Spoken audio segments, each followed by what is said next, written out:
ദിലീപിനെ ന്യായീകരിക്കാൻ വരുന്ന ഒരാള് അതിജീവിതയെക്കുറിച്ചോ മറ്റാരെക്കുറിച്ചെങ്കിലുമോ മോശമായ പരാമർശം പറഞ്ഞു കഴിഞ്ഞാൽ അത് എത്രത്തോളം ഹീനമാകുമോ അതേപോലെ തന്നെയാണ് മറുഭാഗത്തുള്ള ആൾക്കാരും. അതിൽ പ്രത്യേകിച്ച് ഒരു ഭാഗത്തിന് മാത്രമൊന്നുമില്ല. അവിടെ ദിലീപിന് തോന്നുന്ന ദിലീപ് കോടതിയിൽ ഉയർത്തിയിരിക്കുന്ന വാദങ്ങളല്ലേ പറഞ്ഞിരിക്കുന്നത്.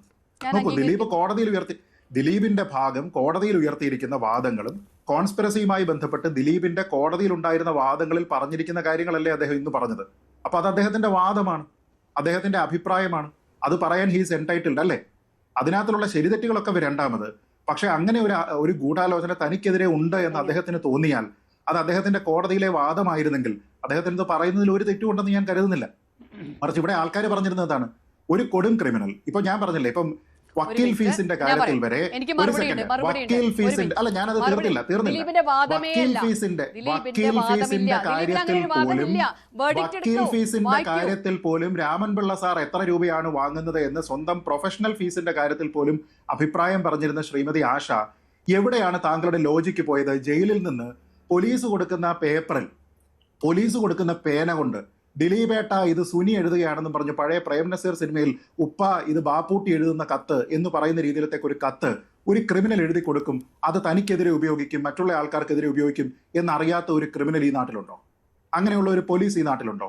അപ്പോൾ ടാക്സ് വെട്ടിക്കാൻ 1 കോടി രൂപയ്ക്കുള്ള മാർഗങ്ങളെ പറ്റി ശ്രീമതി ആശ ഉണ്ണിത്താൻ അറിയാം. പക്ഷെ ഒരു കൊടും ക്രിമിനൽ ഒരു പേപ്പറിൽ ഇങ്ങനെ എഴുതിയതിന് ശേഷം അത് കൊടുത്ത് തെളിവുണ്ടാക്കുന്നു, ദിലീപ് എന്നുള്ള പേരെഴുതി തെളിവുണ്ടാക്കുന്നു എന്നുള്ള ഒരു കാര്യത്തിനെ പറ്റി താങ്കൾ വളരെ നൈവായി പോകുന്നത് എന്തുകൊണ്ടാണ്? ഈ വക്കീൽ ഫീസ് പറയാം, ടാക്സ് വെട്ടിക്കുന്നതിനെ കുറിച്ച് പറയാം, നമ്മുടെ നാട്ടിലെ സിസ്റ്റം മാറ്റുന്നതിനെ കുറിച്ച് പറയാം, രാമപിള്ള സാർ ഫ്രാങ്കോയ്ക്ക് വേണ്ടി വാദിച്ചതിനെ പറ്റി പറയാം. ഞാൻ പറഞ്ഞു, എന്തിനാണ് നിങ്ങൾ ഈ ഡിഫൻസിനെ പ്രകീർത്തിക്കുന്നത്? എന്തിനാണ്? പ്രോസിക്യൂഷന്റെ ഭാഗത്തുണ്ടായിരിക്കുന്ന പ്രശ്നങ്ങളെ കുറിച്ചോ കൃത്യമായ കാര്യങ്ങൾ ചെയ്യാതിരിക്കുന്നതിനെ കുറിച്ചോ കഴിവുകേടിനെ കുറിച്ചോ പറഞ്ഞ് അതിന് പറയുന്നതിന് പകരം ദിലീപ് അത് പറഞ്ഞില്ലേ, അയാൾക്കത് പറയാം. നോക്ക്, ഇന്ന് അയാളുടെ ദിവസമാണല്ലേ, നമുക്കതിൽ കുറ്റം പറയാൻ പറ്റും. 8 വർഷമായിട്ട് ഇന്നിട്ട് ദിലീപിന്റെ ദിവസമാണ്. അയാൾ പറയും അയാൾക്കെതിരെ ഇത്രയും നാൾ പറഞ്ഞുകൊണ്ടിരുന്ന ആൾക്കാർക്ക് കേൾക്കാൻ ബാധ്യസ്ഥരാണെന്നാണ് ഞാൻ കരുതുന്നത്. സാക്ഷികൾ മാറ്റി പറഞ്ഞ പ്രധാന കാര്യമാണ്. പക്ഷെ അതൊക്കെ പറയുമ്പോഴും ഇന്ന് ദിലീപിന്റെ ദിവസമാണ്. തീർച്ചയായിട്ടും. ശരി ആശ. അതെ, ഞാൻ ശ്രീജിത്തിനോട് പറയണ്ട്. ശ്രീജിത്തിനോട് ഞാൻ പറയാം. ഒരു സെക്കൻഡ്. ഒന്നാമത്തെ കാര്യം, ടി ബി മിനിയും അങ്ങനെ സംസാരിച്ചിട്ടുണ്ടെങ്കിൽ അത് വലിയ തെറ്റാണ്. അവരെ കൃത്യമായി തന്നെ അത് മാപ്പ് പറയേണ്ട ഒരു കാര്യമാണ്. അല്ലെങ്കിൽ മറ്റെന്ത് സംഗതികളോ നിയമപരമായ ഒരു കാര്യം മുഴക്കേട്ട് നോക്കിയാൽ അത് നിയമപരമായിട്ടുള്ള കാര്യങ്ങൾ കൂടി അതിലുള്ളത്. എത്തിക്കലി അത് തെറ്റാണെന്നുള്ള കാര്യം 100% ഉറപ്പാണ്. ഒരു സ്ത്രീയോടും പറയാൻ പാടില്ലാത്ത കാര്യമാണ്. പിന്നെ സ്വന്തം ക്ലയൻറ്റിൻ്റെ അടുത്ത് ഒരിക്കലും പറയാൻ പാടില്ല. ഓക്കെ, അത് വാക്കിൽ പിഴയാണെങ്കിലും എന്താണെങ്കിലും ശരി. ഇനി അടുത്തൊരു കാര്യം, പൾസർ സുനി കത്ത് എഴുതിച്ചത് പോലീസാണോ, പൾസർ സുനി സ്വന്തമായിട്ട് എഴുതിയതാണോ, പൾസർ സുനിക്ക് ദിലീപുമായി കോൺടാക്ട് ചെയ്യേണ്ട സൗകര്യം ഇല്ലാത്തത് കൊണ്ട് പൾസർ സുനിക്ക് സ്വയമായിട്ട് തോന്നി എഴുതിയതാണോ, ആ കത്ത് എത്രത്തോളം കോടതി വാല്യൂവിൽ എടുത്തു എന്നും നമുക്കറിയില്ല. പൾസർ സുനിയുടെ ഗൂഢാലോചന കേരള പോലീസ് അല്ലെങ്കിൽ തന്നെ കേരളത്തിലെ ജയിൽ അധികൃതർ കൊടുത്ത പേനയും പേപ്പറും ഉപയോഗിച്ച് എഴുതിയെങ്കിൽ എന്താണ് ശ്രീലേഖ മാഡമായിരുന്നു അന്ന് IG ആയിട്ടുണ്ടായിരുന്നത്. അപ്പോൾ അവരായിരിക്കും വേണമെങ്കിൽ കൊടുത്തിട്ടുണ്ടാവാമെന്ന് ഞാൻ വിചാരിക്കുന്നു. അപ്പോൾ അത്തരം ആളുകൾ അതിനുള്ള സംവിധാനവും കാര്യങ്ങളൊക്കെ എഴുതി കൊടുത്തു നമ്മുടെ ജയിലിന്റെ എന്താ പറയുക സ്പേസിന്റെ പ്രശ്നം എന്ന് തന്നെ നമുക്ക് പറയേണ്ടി വരും. പക്ഷേ കത്ത് എഴുതാനുള്ള അനുവാദം ജയിലിൽ കിടക്കുന്ന ആൾക്കാർക്കുണ്ട്. ഓക്കെ, ആ കത്ത് അപ്രീഷിയേറ്റ് ചെയ്തില്ല. ദിലീപിനെതിരെ ഗൂഢാലോചന അവിടുന്ന് സ്റ്റാർട്ട് ചെയ്തു. ഓക്കെ, മഞ്ജു വാര്യർ പറഞ്ഞു ദിലീപ് ഇതുവരെ ഗൂഢാലോചന എനിക്കെതിരെ ചെയ്തു എന്ന് പറഞ്ഞ് കേസ് പറഞ്ഞിട്ടില്ല. അത് മറ്റൊരു കേസാണ്. ആ കേസ് ഇതുവരെ വന്നിട്ടില്ല. മലീഷ്യസ് പ്രോസിക്യൂഷനെതിരെ ഒരു കേസ് വന്നിട്ടില്ല.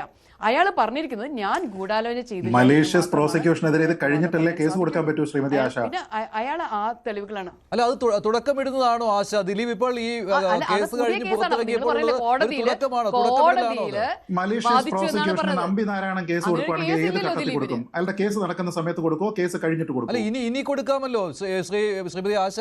ഇനിയാണ് ആരോപണം ഉന്നയിക്കുകയാണ് കൊടുക്കേണ്ടത്. ഇനിയാണ് കൊടുക്കേണ്ടത്.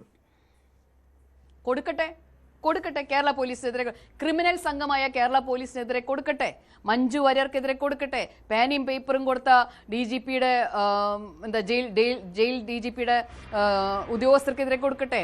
ആരൊക്കെയാണ് അയാളെ കൊണ്ട് എഴുതിച്ചാൽ കൊടുക്കട്ടെ. നമ്മൾ ആഗ്രഹിക്കുന്നു കാണാനായിട്ട് ആരൊക്കെയാണ് ഇവർക്ക് വേണ്ടി പ്രവർത്തിച്ചെന്ന് കാണാൻ ആഗ്രഹിക്കുന്നു. ശരി ജോസ് തോമസ്, എന്താണ് റിവേഴ്സ് ഗൂഢാലോചന? നിങ്ങളുടെ മനസ്സിലുള്ളത് അത് തന്നെയാണല്ലോ.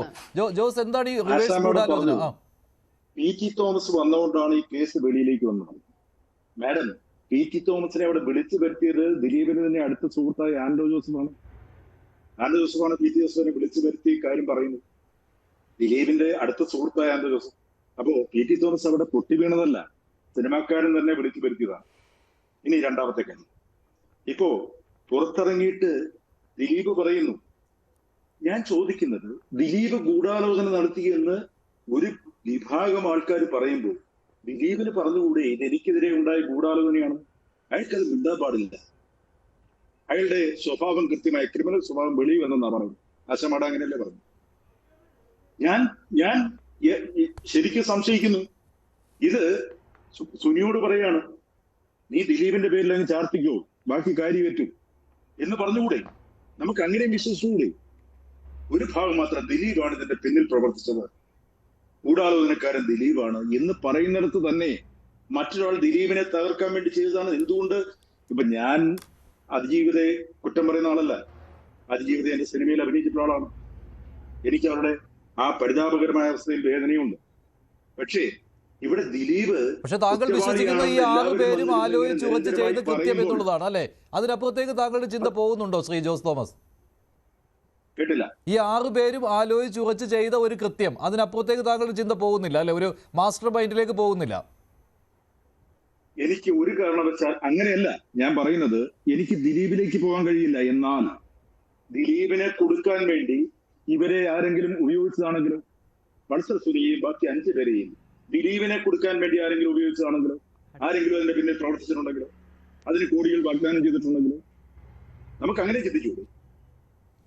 ഇതിപ്പോ അത് ഏത് രീതിയിൽ അത് താങ്കൾ അത് ഒരു തിരക്കഥയുടെ രൂപത്തിലേക്ക് ആക്കുകയാണ്? അല്ല, ഇതും തിരക്കഥയില്ലേ? ദിലീപിനെതിരെ കൊണ്ടുവന്ന ആരോപണം തിരക്കഥയില്ലേ?